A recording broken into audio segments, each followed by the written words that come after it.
Sākot no bērnudārza skolu remontiem, turpināsim arī jaunas programmas ieviest, atbalstīsim dzīvojamo māju remontu fondu, dotējot viņu attiecīgi par 50%.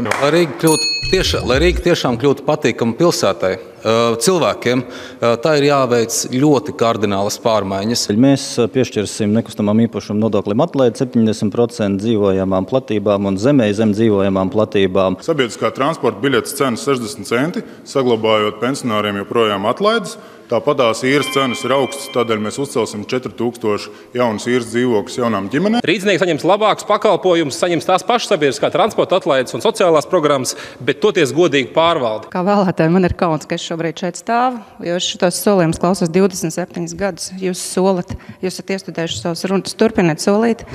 Tas viss jūs to aizmirsīsiet lielāko daļu nākamajā dienā pēc vēlēšanām. Man tiešām ir kauns. Ja? Es uzskatu, ka politikā ir jāienāk jauniem cilvēkiem, kas nav saistīti ar politiskiem karteļiem, ar politiskajām koalīcijām. Jūs viens otram dodat naudu, jūs esat bijuši entajās partijās šos visus gadus. Es neticu tam, ko jūs solat. Vara pieder Latvijas tautai, nevis jums.